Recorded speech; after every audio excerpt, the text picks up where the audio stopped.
A nuestros hermanos que nos acompañan de otras iglesias, aunque creo que en su mayoría estamos aquí todos los que somos de la familia. Estamos empezando un sábado especial porque a partir de este sábado, Dios mediante, una vez al mes va a ser separado para hablar de temas de mayordomía.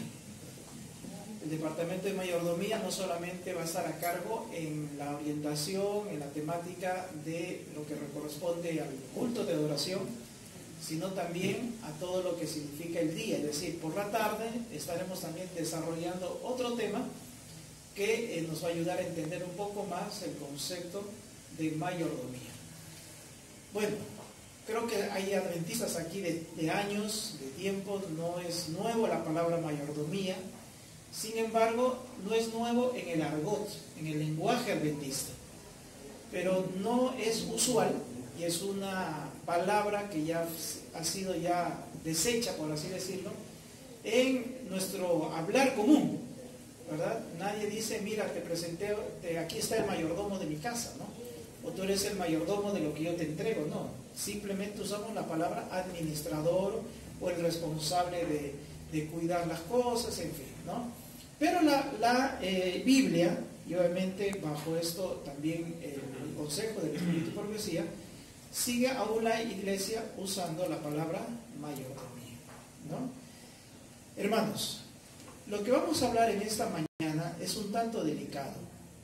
La primera vez que yo tuve la oportunidad de presentar esto, tuve que pedir consejo. Y curiosamente estaba dividido el grupo de ancianos, porque uno decía, no, creo que no deberíamos hacer esto, porque esto solamente le corresponde a un grupo de personas que sea mencionado. Otros decían, no, más bien al contrario, hay que presentarlo tal cual es.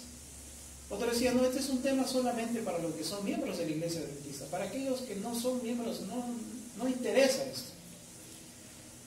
Oramos mucho y decidimos enfrentar de manera, como alguien le decía, sin cirugía, ¿no? sin anestesia, ¿no? Sin anestesia el asunto, sin anestesia. A lo que me refiero es de manera clara, no con argumentos meramente humanos, sino que el argumento humano esté bajo la prescripción y bajo la aclaración divina. Digo esto, hermanos, porque normalmente, y aquí ya más o menos avanzando en el tema, a ver, ¿cómo pasamos? Siguiente. ¿Comiste, no? Ahora sí. Digo esto, hermanos, porque puse esta premisa, ¿no? Esta primera declaración del tema. Existen al menos tres cosas que aparentemente le incomodan al ser humano tratar, pero cuando se acomoda a su interés, no se incomoda. Más bien, ¿qué cosa? Le interesa.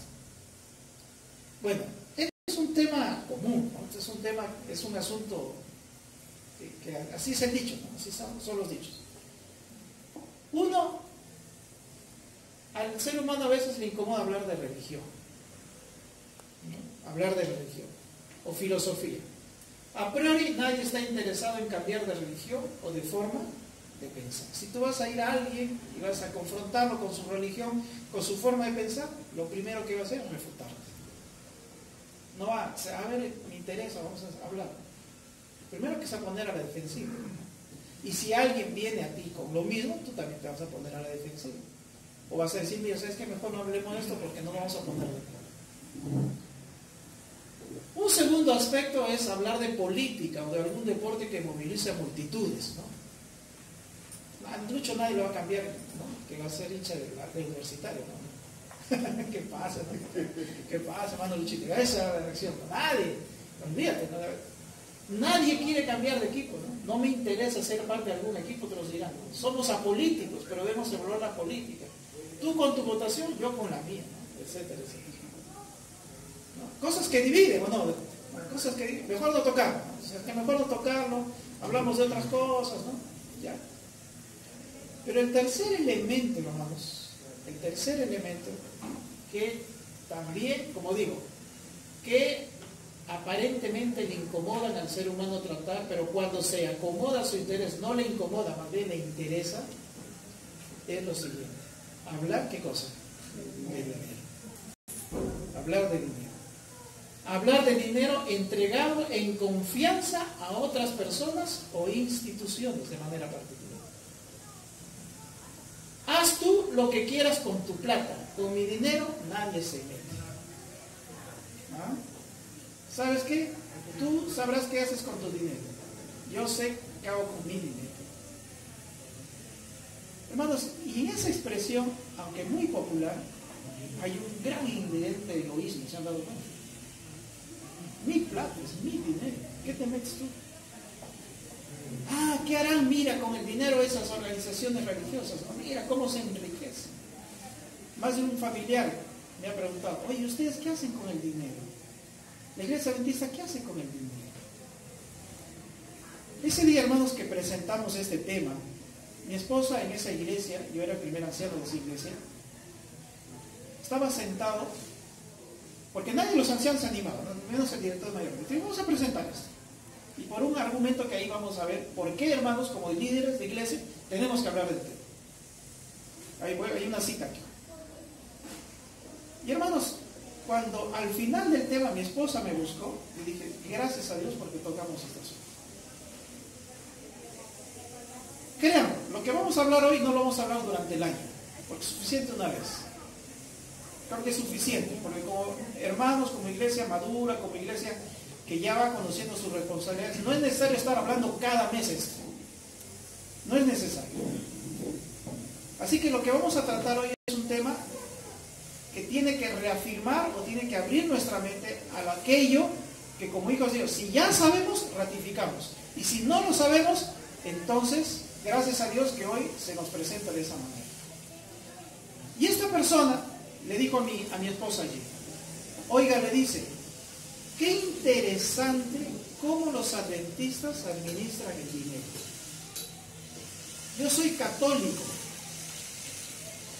pero hoy me animé a venir. Escuché por la radio una invitación que vengan a una iglesia adventista, decidí asistir a una iglesia adventista.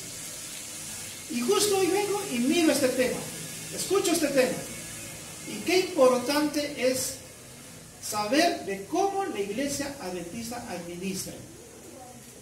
Y mi esposa dice, ¿cuál es su conclusión? Me dice, la iglesia adventista maneja los asuntos financieros de manera transparente y de manera equitativa. ¡Wow! Y si lo dijo uno que no es miembro de la iglesia adventista, ¿qué pensar los que somos miembros de la iglesia adventista? Pero esto nunca lo vamos a aceptar si nuestro pretexto o nuestro argumento es este. ¿Sabe qué? Usted con su dinero, yo con mi dinero. Porque hermanos, el tema de hoy es dinero. La administración del dinero. Pero más que el dinero, es quién está al cuidado y quién está administrando o quién está decidiendo el dinero que Dios permitió que existiese.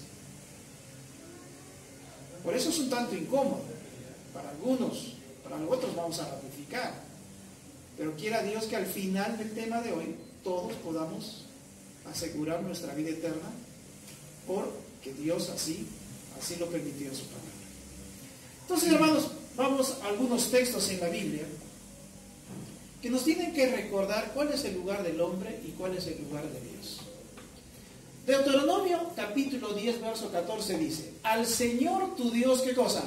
Le pertenecen los cielos y lo más alto de los cielos, la tierra y todo lo que hay en ella. Mi dinero. ¿Está bien? ¿Está buena esa afirmación, Ana? ¿Qué es tu dinero? Olvídate. Mi casa, mi vida, mi tiempo. ¿Qué es tu tiempo? ¿Qué es tu casa? Es la familia que Dios te permitió tener, es la vida que Dios te dio tener, es el dinero que Dios te permitió tener, es el tiempo que Dios te permitió tener. Moisés cuando escribió el Salmo 90, todos los comentaristas coinciden que lo escribió al final de sus días, antes de morir. Y dice Moisés, enséñame, oh Dios, ¿qué cosa? A tener sabiduría para contar mis días, ¿qué cosa? también con sabiduría. Tú eres el dueño del tiempo. Pedro lo afirma. Para Dios, ¿qué cosa es el tiempo? Para Dios el tiempo no es el problema. Para el hombre sí, porque para Dios es 1000 años, ¿qué cosa? Como un día. Y un día, ¿no es cierto? Dios es el dueño del tiempo.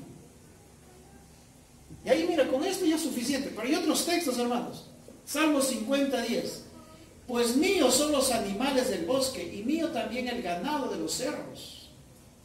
Y está hablando desde el concepto del trabajo, de la oportunidad de ser productivos. Mío es todo, dice Dios. Cuidado en pensar, hermanos.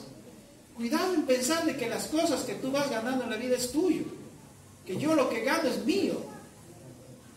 Otro texto. Salmo 104:16. Los árboles del Señor están bien regados. Los cedros del Líbano, ¿qué cosa? Que Él plantó. Que Él colocó. Que Él generó. Que Él proveyó. Interesante. Vamos a otro texto en la Biblia. Ezequiel 18:4. La persona que peque, ¿qué cosa? Morirá. Sepe que todas las vidas, ¿qué cosa? Me pertenecen. Tanto la del Padre como la del Hijo. Todas, ¿qué cosa? Las vidas me pertenecen. Es mi propia vida. Estás equivocado.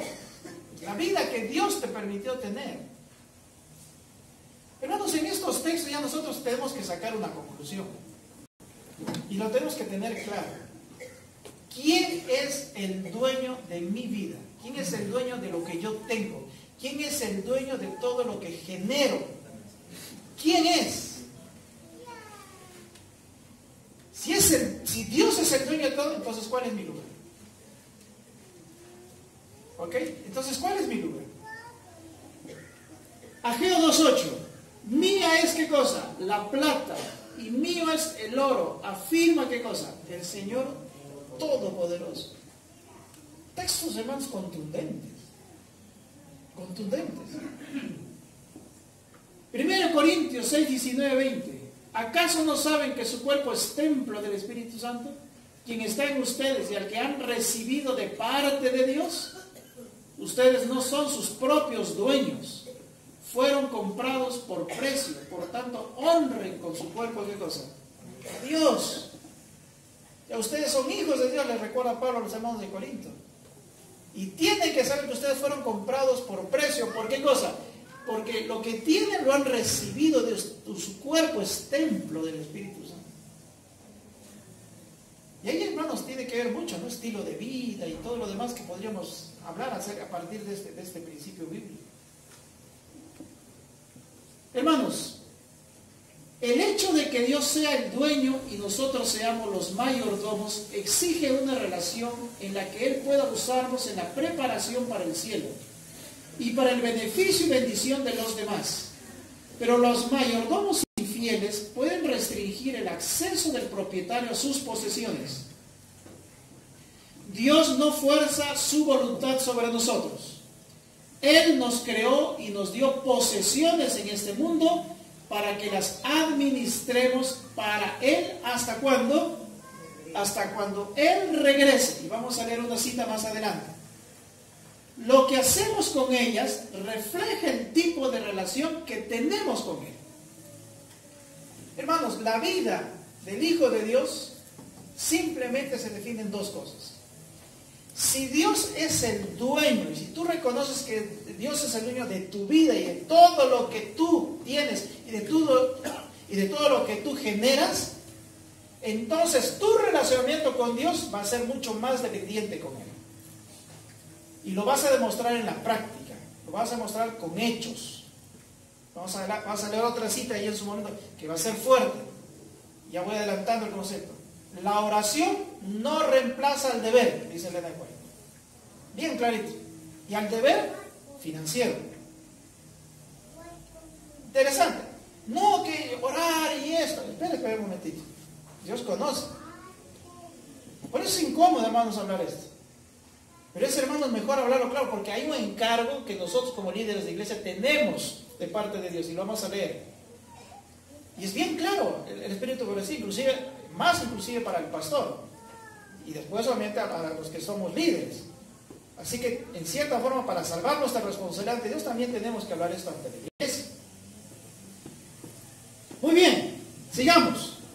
De paso, esto vamos a dividirlo en dos partes. La primera parte es lo que un servidor está haciendo para establecer las bases bíblicas, espíritu, profecía. Y la segunda parte es la parte práctica. Tienes que entender primero esta primera parte para dar gracias a Dios en lo que vas a escuchar la segunda parte. Y por eso la hermana Lupe va a ser clave en esta segunda parte, pero tienes que entender bien esta primera parte. Sin embargo, ¿cuál es el motor principal de la verdadera mayordomía? Dios es el dueño de todo. ¿Ok? Dios es el dueño de todo. Ese es el principio. ¿Está bien? Eso quedó claro. Dios es el dueño de todo. ¿Se trata de una respuesta del hombre a Dios porque Él es el dueño de todo o primero de una iniciativa divina? Dios es el dueño de todo. Él puede reclamarte. Hermanos, ¿cómo es posible un dueño te diga solo dame el 10%? Lo normal es ¿qué cosa? Yo me quedo con el 90%, tú con el 10%, eso sería lo lógico, ¿no es cierto? Pero ¿cuál es el principio atrás de todo eso? Un texto que lo hemos leído al inicio del mensaje, pero que tiene que ser analizado también bajo la soberanía de Dios en nuestra vida y de lo que Él es el dueño de todo. Porque dice, porque tanto amó Dios al mundo, ¿qué cosa? Que dio a su Hijo unigénito, dio todo lo que tenía, dio lo más precioso. Hermanos, la mayordomía se inicia sabiendo y entendiendo que ese dueño de todo, que Dios siendo dueño de todo, no se retuvo todo, sino ¿qué cosa? Entregó, dio, y dio lo más precioso, dio a su propio Hijo. ¿Qué más precioso podría entregar Dios por la salvación del ser humano? Por eso Pedro dice, tu salvación, tu vida eterna, no es oro, no es plata, sino es ¿qué cosa? Es esto, lo que Dios entregó. Dios se despojó, Dios se entregó. Hermanos, por eso retener, decir esto es mío, yo quiero esto, ¿y por qué el otro tiene esto y yo no tengo? Y yo voy a tener entonces esto porque no es posible que el otro alcance tal cosa, no es posible que yo me quede con esto. Ese espíritu de envidia, de egoísmo, de orgullo, de vanidad, ese espíritu es diabólico. Y ese espíritu está en el corazón del ser humano. Pero para que el ser humano no tenga pretexto, que Dios dijo, yo primero te doy el ejemplo, yo entregué. ¿Y por qué entregué? Por amor. Dios es el dueño de todo. Ahora, entonces yo tengo que entregar a Dios, yo tengo que devolver a Dios, yo tengo que entregar. ¿Por qué? ¿Por qué eres dueño de todo simplemente?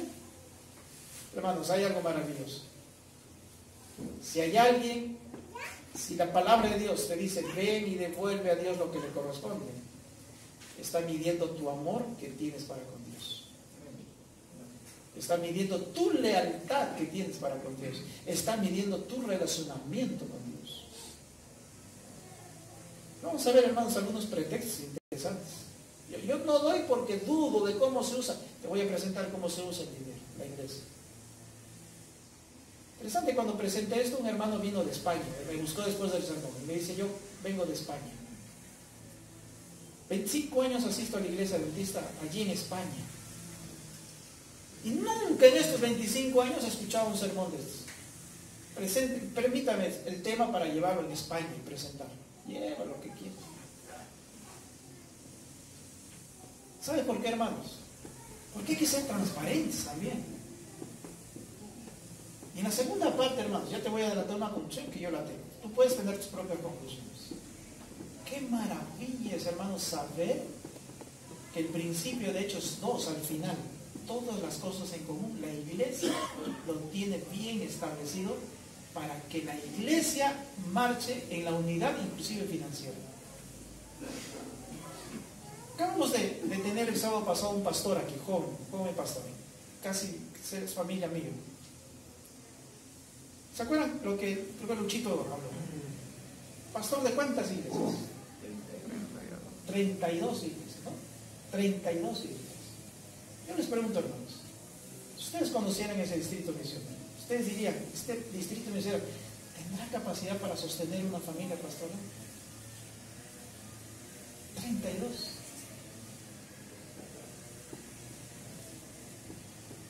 Nuestro pastor tiene 3.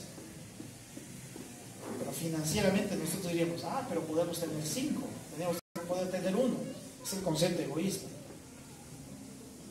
Pero qué hermoso saber, hermanos, de que nosotros, a través del desprendimiento, a través de nuestra fidelidad, no solamente estamos asegurando que alguien nos atienda, no solamente estamos asegurando que alguien sea nuestro pastor, estamos asegurando también ¿qué cosa? Que otras iglesias, otros hermanos que financieramente no tienen lo que podrían tener, ¿qué cosa? Reciben la bendición de tener un pastor. Amén, hermanos. Amén. Y aunque financieramente, hermanos, las cosas están difíciles, la iglesia trata de avanzar lo más equitativo posible. Pero bueno, esta es la parte práctica. Algunas afirmaciones precisas, entonces, hermanos. ¿Ok? Aquí entramos a lo interesante. Responsabilidad del pastor y ancianos. Miren lo que dice el Espíritu Profecía.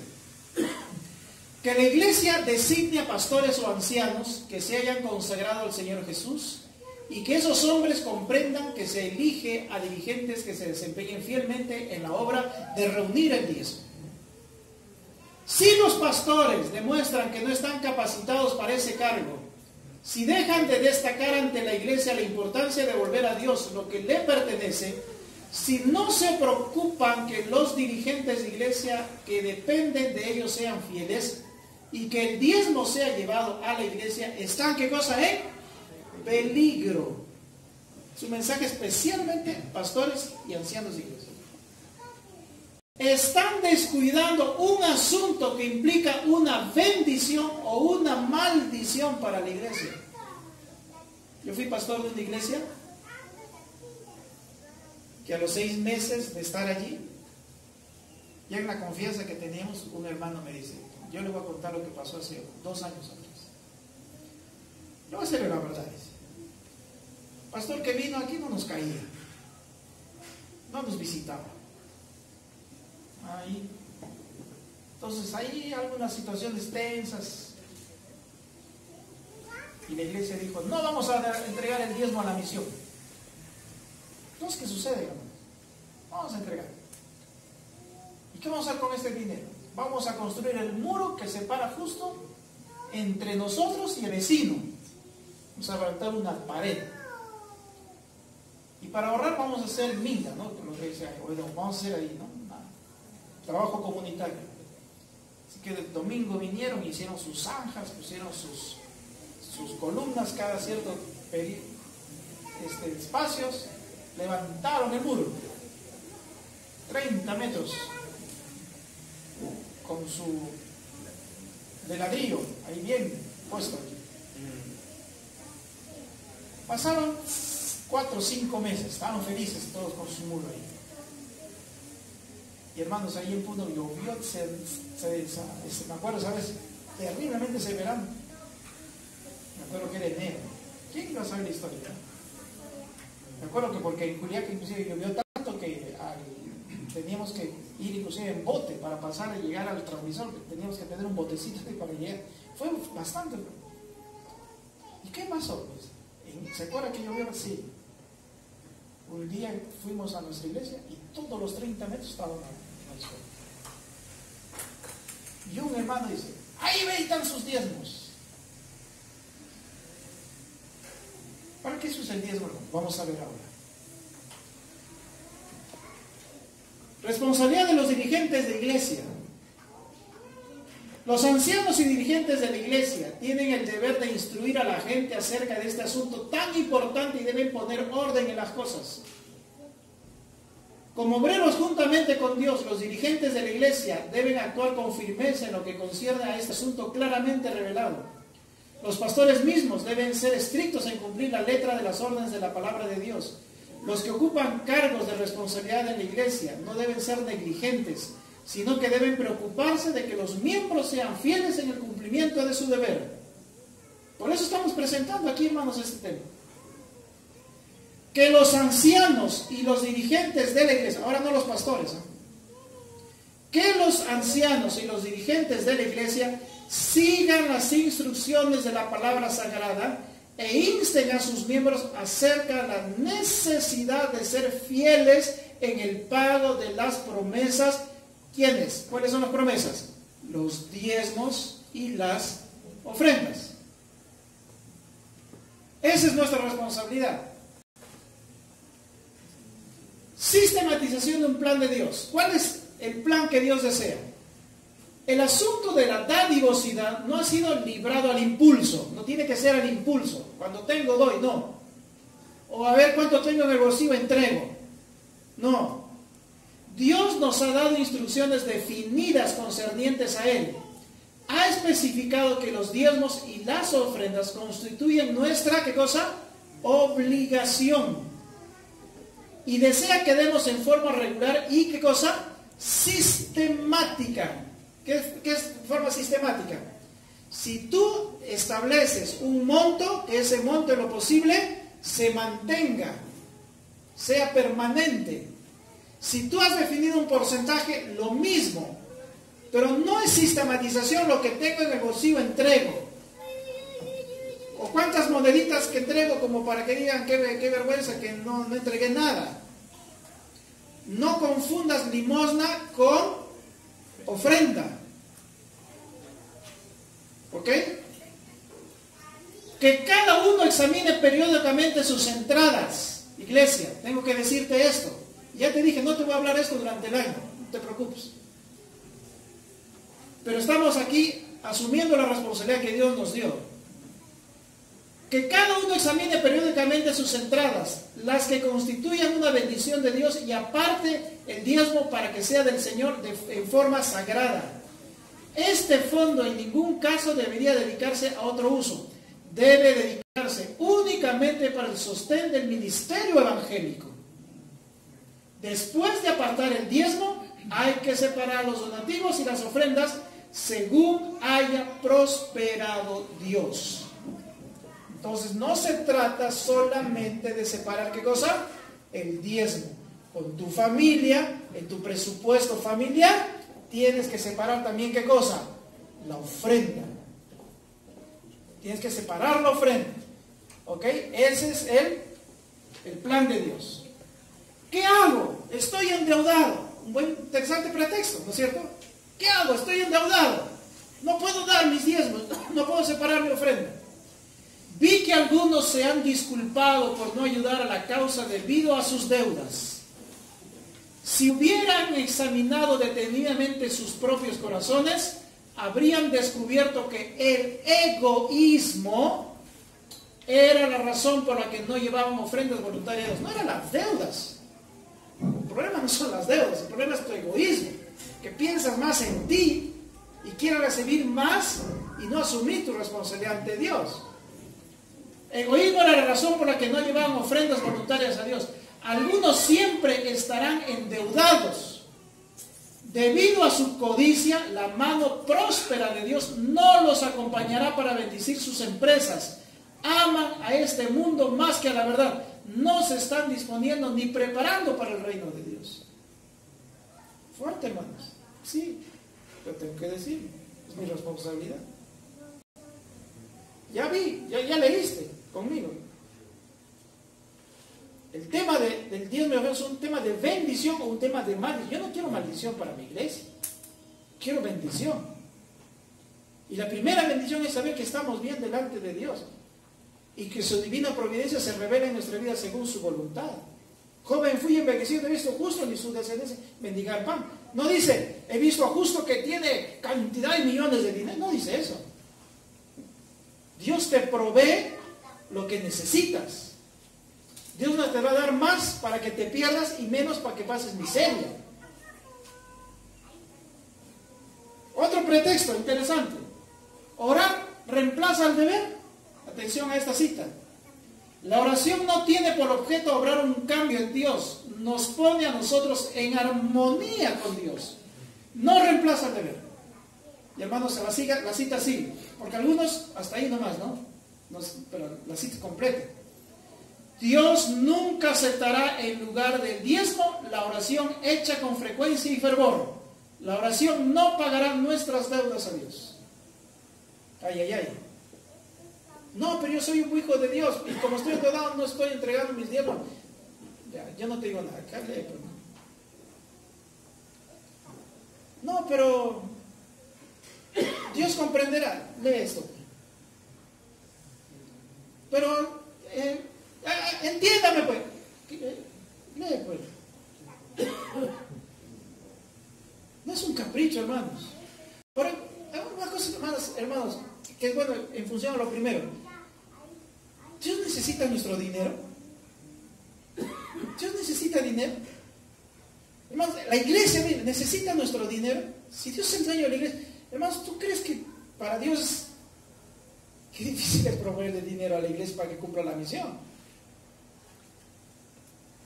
Vamos a leer más adelante, una cita más por ahí.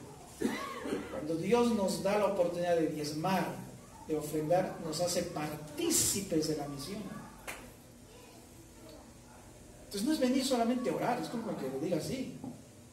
No es venir solamente a estudiar la lección de escuela sabática, escuchar un buen sermón. Pero este sermón es una decepción para más de uno, ¿no? Pero yo dije, voy a tocarlo solo una vez. No devuelvo el diezmo porque tengo desconfianza. Muy popular esto, ¿no? No desconfío. El diezmo es sagrado y ha sido reservado por Dios mismo. Debe ser llevado a su tesorería para que se lo emplee en la sustentación de los obreros evangélicos. Durante largo tiempo el Señor ha sido robado porque hay quienes no comprenden que el diezmo es la porción que Dios se ha reservado. Algunos no han estado satisfechos y han dicho, no pagaré más diezmo porque no tengo confianza en la forma como se manejan las cosas en el corazón de la obra. Pero robaréis a Dios porque pensáis que el manejo de la obra no es correcto. Presentad vuestras quejas en forma clara y abierta, con el espíritu debido a las personas debidas. Pedid que las cosas sean ajustadas y puestas en orden. Pero no retengáis lo que corresponde a la obra de Dios, demostrando así que sois infieles porque otros no están obrando correctamente. Es que no diezmo porque no confío y por eso te vas a salvar. No, pues interesante, ¿no? A los diezmos y ofrendas, hermanos, ¿cómo administro? Y aquí vamos a entrar a un video, vamos a ponerle volumen, atentos a este video que sintetiza, hermanos, en 2 minutos la manera como es administrado los diezmos y ofrendas que tú traes ante Dios.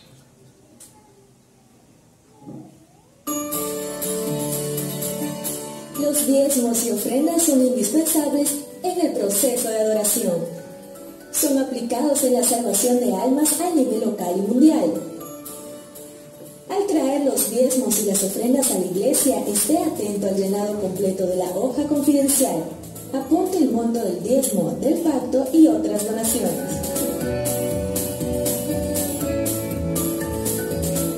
Al entregar los diezmos y ofrendas puede ser en dinero, cheque o depósito bancario. Al utilizar cheques, llénalo a nombre de la Iglesia Adventista del Séptimo Día. Si realizó un depósito o transferencia bancaria, inserte comprobante en el sobre para facilitar la identificación de sus diezmos y ofrendas. Infórmese con el tesorero de su iglesia sobre la cuenta para depósitos y no se olvide de poner junto la hoja confidencial. El 100% de sus diezmos son utilizados para la predicación del Evangelio y regresan para su iglesia en forma de beneficios. De estos, 71.5% son destinados al sustento del campo local, empleados en el mantenimiento del ministerio pastoral, obreros del campo, producción de materiales, entrenamientos y proyectos de misión global. Del restante 10% va para la Unión Peruana del Sur, otros 10% para la División Sudamericana, 1% va para la red Nuevo Tiempo de Comunicaciones, 1% va para publicaciones, 3% para la educación básica, 1% para plantío de iglesias, 1% para proyectos especiales y 1.5% para la formación de pastores y enseñanza superior de los internados. Ya las ofrendas son divididas de la siguiente manera: 60% queda en su iglesia local, 20% para la sede mundial de la iglesia y los otros 20% son divididos entre la asociación, la unión y la división. Cada vez que usted devuelve sus diezmos, está declarando que Dios es su creador y mantenedor, y a través de sus ofrendas lo reconoce como su Salvador y Redentor. El Señor le dio el privilegio de participar de la predicación del Evangelio eterno en todo el planeta. Acepta esta misión y disfruta la bendición que es estar en paz con Dios.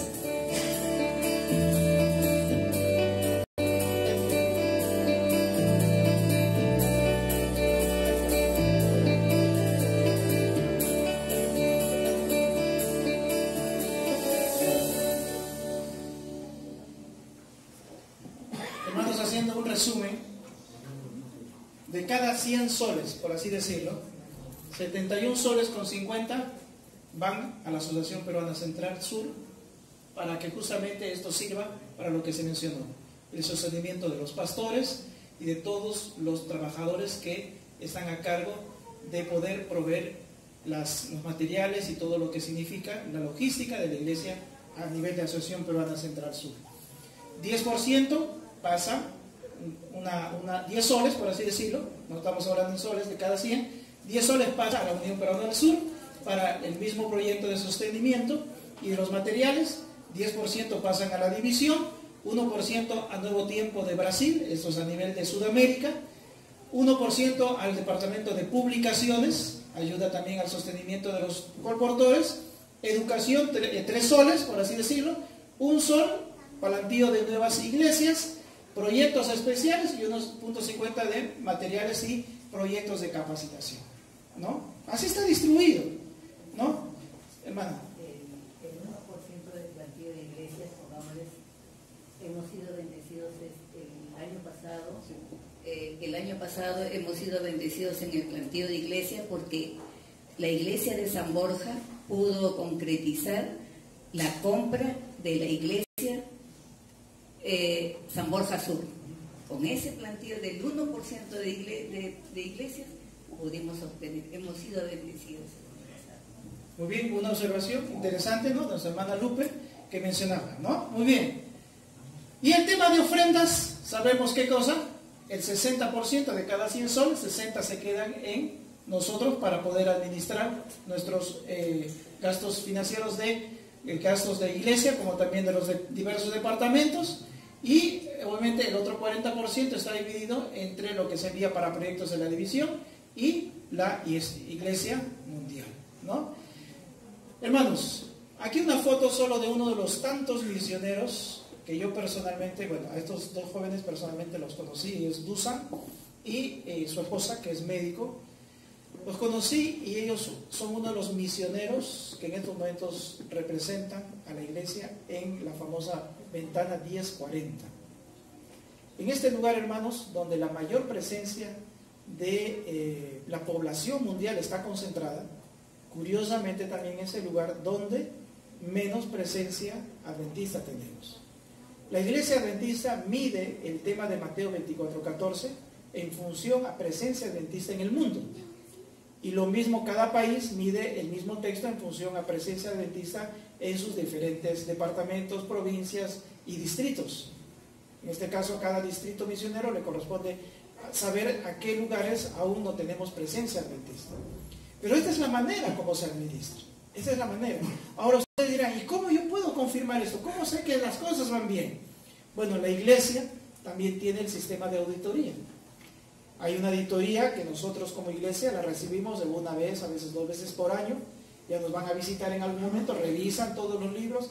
Y ahora con la sistematización electrónica mejor, usted que ha dado sus diezmos, usted que ha dado su ofrenda, probablemente ya ha mencionado a secretaría, aquí está Casti, nuestro nuevo secretario, ha mencionado su correo electrónico, a través del sistema le llega automáticamente un recibo a su correo electrónico.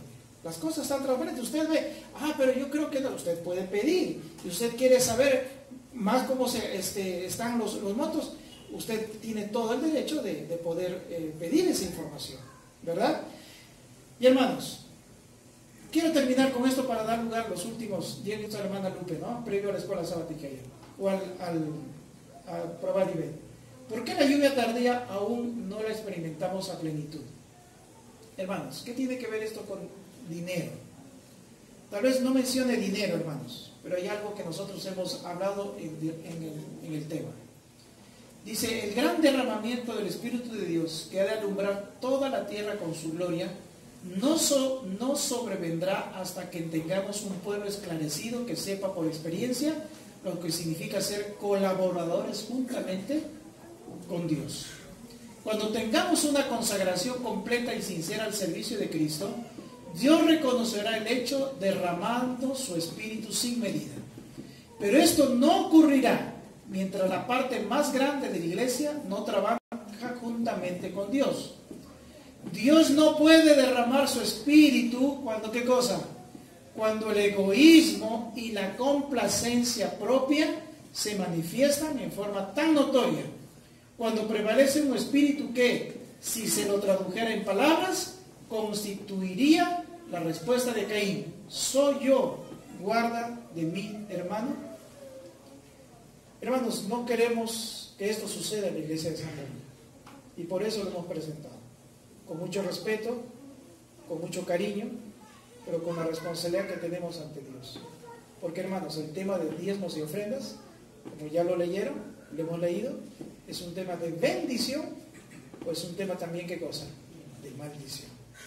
Y tangiblemente, hermanos, con esto quiero cerrar, tangiblemente, nuestra presencia y nuestra identidad como hijos de Dios se tangibiliza en el aspecto financiero. Cuando nosotros reconocemos que lo que tenemos, una parte le corresponde a Dios y otra parte yo lo ofrendo porque estoy agradecido a Dios. Y si esta ofrenda es sistemática, mejor aún.